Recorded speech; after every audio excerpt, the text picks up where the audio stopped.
అందరికీ నమస్కారం అండి. రత్నభాస్కర్ ఛానల్ మాటామంతి కార్యక్రమానికి మీ అందరికీ కూడా సుస్వాగతం.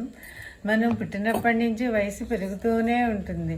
అలా పెరిగా మనకు 60 సంవత్సరాలు వచ్చిన తర్వాత చాలామంది అయ్యా మనం ముసలివాళ్ళు అయిపోయాము అనుకుంటూ బాధగా ఉంటారు. కానీ అలాంటి వాళ్ళు ఏం చేయాలంటే కొన్ని పాటిస్తే కనుక ఎప్పుడూ నవయౌవనంగా ఉండొచ్చు. అవి ఏంటంటే ఎక్కువ ఒళ్ళు పెంచుకోకూడదు, ఊబకాయంతో ఉండకూడదు అనమాట.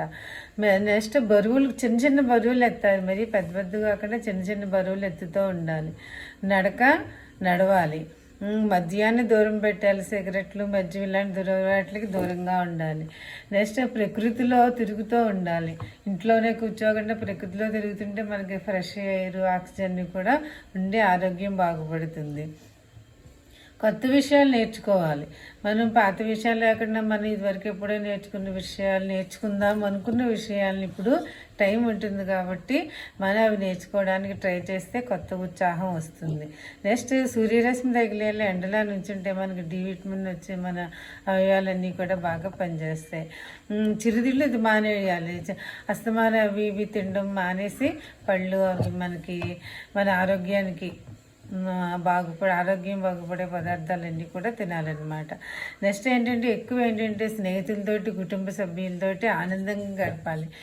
మన స్నేహితులతో గడిపామనుకోండి మనకి యవ్వనం తిరిగి వచ్చినట్టుగా ఉండి చాలా హుషారుగా ఉంటాం అన్నమాట. నెక్స్ట్ కొంచెం సేపు ధ్యానం చేయాలి, మనసుని ప్రశాంతంగా ఉంచుకోవడానికి ధ్యానం చేయాలి. నెక్స్ట్ మనకి అవసరం లేని విషయాల్ని పట్టించుకోకూడదు.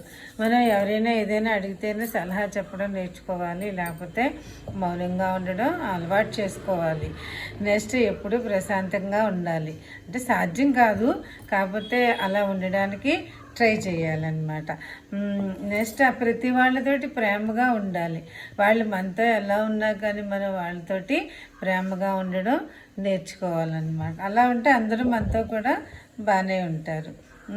నెక్స్ట్ మనకి ఇదివరకు ఏమేమి కోరికలు ఉన్నాయో, మనం ఏం చేయాలనుకున్నామో, ఎలా ఉండాలనుకున్నామో అప్పుడు తీరిక లేక అలా చేయలేకపోవచ్చు. కానీ మనకి ఇప్పుడు టైం దొరుకుతుంది కాబట్టి మనకి ఏం కోరికలు ఉన్నాయో, పాటలు పాడడం అనుకోండి, పాటలు పాడడం నేర్చుకోవచ్చు.